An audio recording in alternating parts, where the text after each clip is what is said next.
EPS 95 pension में बढ़ोतरी। Budget में पेंशन भोगियों के अधिकार और न्याय की लड़ाई की होगी जीत। ईपीएस 95 पेंशन भोगियों की पेंशन में बढ़ोतरी करना सरकार की नैतिक जिम्मेदारी ही नहीं बल्कि सामाजिक जिम्मेदारी भी है। पेंशनर्स को सम्मान मिलना चाहिए जिन्होंने अपने जीवन के सुनहरे दिनों में विभिन्न संगठनों में महत्वपूर्ण योगदान दिया है। सभी राजनैतिक दलों को इस मामले में एकजुट होकर नैतिक समर्थन देना चाहिए ताकि पेंशनर्स को उनका हक मिल सके और वे समाज में गरिमापूर्ण जीवन जी सकें। सुप्रीम कोर्ट भी अपने फैसले में कह चुका है कि ये पेंशन भोगियों की गरिमा को बनाए रखने के लिए समय समय पर पेंशन में बढ़ोतरी करना जरूरी है। अतः सरकार इस मामले को गंभीरता से लेते हुए पेंशन भोगियों की पेंशन में वृद्धि करनी चाहिए। वरिष्ठ नागरिकों के अधिकार और स्वतंत्रता। पेंशनर्स हमारे समाज के अभिन्न अंग हैं और उनका अधिकार है कि वे अपने बच्चों पर निर्भर हुए बिना गरिमापूर्ण जीवन जी सकें। लाखों पेंशनर्स विभिन्न राज्यों में रहते हैं और वे अपने उम्र, खराब स्वास्थ्य और अन्य कमजोरियों के कारण सरकार से न्यायपूर्ण व्यवहार की अपेक्षा करते हैं।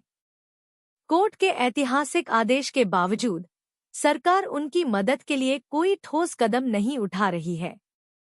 यह आवश्यक है कि इस बार के वार्षिक बजट में पेंशन भोगियों के लिए विशेष प्रावधान किया जाए ताकि इन पेंशनर्स को राहत मिल सके। खुशहाल पेंशनर्स देश की संपत्ति। खुशहाल और स्वस्थ पेंशनर्स देश की संपत्ति होते हैं। सेवा में रहते हुए वे अपना योगदान सरकार को तो देते ही हैं, रिटायर होने के बाद बाकी का जीवन समाज के लिए देते हैं। अन्य देशों की लोकतांत्रिक सरकारें पेंशनर्स के लिए कई कल्याणकारी उपाय करती हैं, लेकिन भारत की सरकार को पेंशनभोगियों की कोई चिंता नहीं है। हमारे देश की सरकार को भी इस दिशा में कदम उठाने चाहिए। इस बार के बजट में पेंशन भोगियों के ऊपर विचार करते हुए उनकी मांग को पूरा करना चाहिए। दुनिया के सबसे बड़े लोकतंत्र देश में पेंशनर्स की दुर्दशा। हमारा देश जो दुनिया का सबसे बड़ा लोकतंत्र है, उसे पेंशनर्स की कष्टपूर्ण और संघर्षपूर्ण स्थिति की ओर ध्यान देना चाहिए। वर्तमान में सरकारी सेवानिवृत्त पेंशनर्स कई विशेषाधिकारों और लाभों का आनंद लेते हैं, जिसमें अच्छी मासिक पेंशन भी शामिल है। यह सही समय है कि गरीब ईपीएस 95 पेंशनर्स की समस्याओं का समाधान किया जाए और उन्हें भी गरिमापूर्ण जीवन जीने का अवसर प्रदान किया जाए। पेंशनर्स के कल्याण के लिए आवश्यक कदम। बजट में विशेष प्रावधान। सरकार को इस बार के बजट में पेंशनर्स के लिए विशेष प्रावधान और फंड का आवंटन करना चाहिए। न्यायपूर्ण पेंशन। पेंशन की राशि को उनके जीवन की लागत के अनुसार बढ़ाया जाना चाहिए ताकि वे बिना किसी आर्थिक संकट के जीवन जी सकें।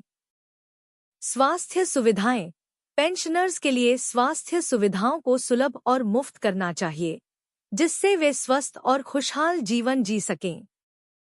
सामाजिक सुरक्षा। पेंशनर्स को सामाजिक सुरक्षा योजनाओं में शामिल करना चाहिए ताकि वे समाज में सुरक्षित और सम्मानजनक जीवन जी सकें। सरकार को ईपीएस 95 पेंशन भोगियों की पेंशन में संशोधन करने के ऊपर पुनर्विचार करना चाहिए। इसके लिए सरकार को ठोस कदम उठाने चाहिए ताकि हमारे वरिष्ठ नागरिक सम्मान और गरिमा के साथ जीवन जी सकें। 9,000 पेंशन प्लस महंगाई भत्ता। पेंशन भोगी अपनी गरिमा, हक को पाने के लिए 6, 7 और 8 अगस्त 2024 को दिल्ली में संसद के सामने धरना प्रदर्शन करने वाले हैं। सभी पेंशन भोगियों ने तय किया है कि ये जब तक हमें 9,000 पेंशन प्लस दा नहीं मिल जाता तब तक हम सरकार की नींद हराम करेंगे। मोदी सरकार को माननी होगी ईपीएस 95 पेंशन की मांग। 31 जुलाई को दिल्ली के जंतर मंतर पर देश भर से जुटेंगे पेंशनर्स। ईपीएस 95 पेंशन धारकों ने भारतीय असंगठित क्षेत्रों में न्यूनतम पेंशन बढ़ाने की मांग की है। उन्होंने लंबे समय से आंदोलन किया और सरकार से केवल आश्वासन ही प्राप्त किया है। भारत में EPS 95 employees pension scheme 1995 pension धारकों के लिए न्यूनतम पेंशन की मांग ने एक राष्ट्रीय आंदोलन का रूप ले लिया है। महाराष्ट्र में इस आंदोलन को नेतृत्व दे रहे हैं कमांडर अशोक राउत। इन्होंने सरकार को चेतावनी दी है कि पेंशनरों की मांगें पूरी की जानी चाहिए। बता दें, देश के 184 असंगठित क्षेत्रों में पेंशन धारकों को नाममात्र की पेंशन मिल रही है, जो कि 1000 से 3500 रुपए प्रति माह है। यह राशि उनके द्वारा जमा की गई राशि और उनकी सेवा के वर्षों के अनुपात में बेहद कम है। आंदोलन की प्रमुख मांगें। राष्ट्रीय संघर्ष समिति पिछले 8 वर्षों से कम 7500 रुपए प्रति माह की न्यूनतम पेंशन, मेडिकल भत्ते सहित अन्य सुविधाओं की मांग कर रही है। यह मांग विभिन्न राजनीतिक और सामाजिक मंचों पर उठाई गई है, जिसमें लोकसभा में भी इसे उठाया गया है। आंदोलन की गतिविधियां। आंदोलनकारियों ने विभिन्न प्रकार की गतिविधियां आयोजित की हैं, जैसे कि क्रमिक उपवास, जिसे बुल्ढाणा में पिछले 8 वर्षों से जारी रखा गया है। इस उपवास का उद्देश्य सरकार का ध्यान आकर्षित करना और पेंशन वृद्धि की मांगों को मान्यता दिलाना है। हालांकि इन मांगों को लेकर कई बार चर्चा हुई है, जिसमें प्रधानमंत्री तक से मुलाकात की गई है। पेंशन भोगियों को अभी तक केवल आश्वासन ही मिले हैं और कोई ठोस कार्रवाई नहीं हुई है। दिल्ली के जंतर मंतर पर 31 जुलाई को ईपीएस 95 पेंशन धारकों का बड़ा आंदोलन। 31 जुलाई को दिल्ली के जंतर मंतर पर ईपीएस 95 पेंशन धारक न्यूनतम पेंशन को 7500 रुपए करने और मुफ्त चिकित्सा सुविधा जैसी मांगों के समर्थन में प्रदर्शन करेंगे। इस आंदोलन में 50,000 पेंशन धारकों के शामिल होने की उम्मीद है। दिल्ली के जंतर मंतर पर 31 जुलाई को एनएससी, राष्ट्रीय संघर्ष समिति, के बैनर तले एक बड़ा आंदोलन आयोजित किया जा रहा है, जिसमें EPS 95, employees pension scheme 1995 pension धारक अपनी मांगों के समर्थन में एकत्रित होंगे। इस आंदोलन का उद्देश्य सरकार पर न्यूनतम पेंशन को बढ़ाकर 7500 रुपए करने और अन्य मांगों को पूरा करने का दबाव डालना है। आंदोलन में उठाई जाएंगी ये प्रमुख मांगें। न्यूनतम पेंशन में वृद्धि। वर्तमान में ईपीएस 95 के तहत न्यूनतम पेंशन 1000 रुपए प्रति माह है, जिसे बढ़ाकर 7500 रुपए प्रति माह करने की मांग की जा रही है। मुफ्त मेडिकल सुविधा। सभी पेंशन धारकों और उनके परिवारों को मुफ्त चिकित्सा सुविधा प्रदान की जाए। हायर पेंशन का लाभ। सुप्रीम कोर्ट के आदेशानुसार हायर पेंशन का लाभ दिया जाए। पेंशन में शामिल नहीं होने वाले पेंशन धारकों के लिए उन्हें कम से कम 5000 रुपए प्रति माह पेंशन दी जाए। प्रदर्शन और भूख हड़ताल की योजना। इस आंदोलन में देश भर से करीब 50,000 पेंशन धारकों के शामिल होने की उम्मीद है। प्रदर्शन के बाद कुछ पेंशन धारक जंतर मंतर पर अनिश्चितकालीन भूख हड़ताल पर बैठेंगे, जब तक कि उनकी मांगें पूरी नहीं हो जाती। राष्ट्रीय संघर्ष समिति के महासचिव वीरेंद्र सिंह रजावत और अन्य प्रमुख नेता इस आंदोलन का नेतृत्व करेंगे। उन्होंने पेंशन धारकों से संगठित रहने और आंदोलन को सफल बनाने की अपील की है, ताकि सरकार उनकी मांगों पर गंभीरता से विचार करे और उन्हें राहत प्रदान करे। पेंशन धारक लंबे समय से कम पेंशन राशि और जीवनयापन की कठिनाइयों का सामना कर रहे हैं। वे सरकार से मानवीय आधार पर शीघ्र कार्रवाई की मांग कर रहे हैं। यह आंदोलन पेंशन धारकों की गंभीर समस्याओं को उजागर करने और सरकार पर दबाव बनाने का प्रयास है। उम्मीद की जा रही है कि सरकार इस आंदोलन को गंभीरता से लेगी और पेंशन धारकों की मांगों को पूरा करने के लिए आवश्यक कदम उठाएगी। महाराष्ट्र में दहाड़े कमांडर ईपीएस 95 पेंशन की मांग माननी होगी। मोदी सरकार को 31 को दिल्ली में हंगामा ईपीएफओ को देने के बजाय बैंक में रखते तो इससे ज्यादा मिलता। पैसा अगर बाहर ब्याज पर रखा जाता तो जितनी पेंशन मिल रही है उससे ज्यादा ब्याज मिलता। टूटी फूटी पेंशन में जीवन गुजारना छोड़ दीजिए। इस पर शुगर बीपी की दवाई भी नहीं ली जाती। सूचनाजी news Maharashtra. National education committee EPS 95 न्यूनतम पेंशन ईपीएस 95 मिनिमम पेंशन के आंदोलन को आगे बढ़ा रही है। महाराष्ट्र में राष्ट्रीय अध्यक्ष कमांडर अशोक राउत जमकर दहाड़े। उन्होंने कहा मोदी सरकार को पेंशनर्स की मांग माननी ही होगी। शहर पवार के क्षेत्र किसानवीर हॉल सतारा में ईपीएस 95 पेंशनर्स की बैठक राष्ट्रीय अध्यक्ष कमांडर अशोकराव राउत की अध्यक्षता में हुई। सतारा जिले के सभी तालुका पदाधिकारी भारी संख्या में उपस्थित रहे। शिवाजीराजे की प्रतिमा पर पुष्प चढ़ाकर सभा का शुभारंभ किया गया। राष्ट्रीय अध्यक्ष कमांडर राउत ने संगठन आंदोलन में भाग लेने की अपील की और विश्वास व्यक्त किया कि पेंशन मुद्दे पर हो रही घटनाओं की विस्तृत जानकारी देते हुए जल्द ही केंद्रीय स्तर पर उनकी मांग मानी जाएगी। 184 निजी असंगठित क्षेत्रों में हालत खराब।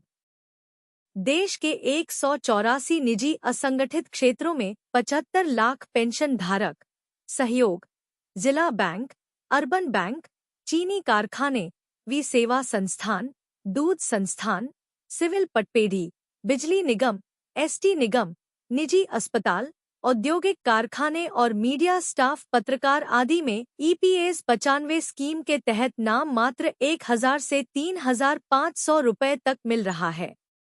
जितना अंशदान दिया उतनी पेंशन नहीं मिल रही। पेंशन धारकों ने नौकरी अवधि के दौरान पेंशन फंड में 417,541,1250 प्रति माह जमा किए हैं। प्रत्येक कार्यकर्ता ने कम से कम 30 से 35 वर्ष सेवा की है और उनकी सेवा अवधि में कम से कम 20 लाख रुपए एकत्र किए गए हैं। इन्हें अपने शेयर दान पर ब्याज की पेंशन भी नहीं मिलती। ईपीएफओ को देने के बजाय बैंक में रखते तो इससे ज्यादा मिलता। पैसा अगर बाहर ब्याज पर रखा जाता तो जितनी पेंशन मिल रही है उससे ज्यादा ब्याज मिलता। ऐसे होते हुए भी टूटी फूटी पेंशन मिल रही है। जीवन गुजारना छोड़ दीजिए, इस पर शुगर बीपी की दवाई भी नहीं ली जाती। ईपीएस 95 योजना के तहत कम से कम 7500 प्लस मेडिकल प्लस भत्ता आदि की मांग पिछले 8 साल से राष्ट्रीय संघर्ष समिति कर रही है। 8 साल से क्रमिक उपवास। बुल्ढाणा में पिछले 8 वर्षों से चल रहा है क्रमिक उपवास।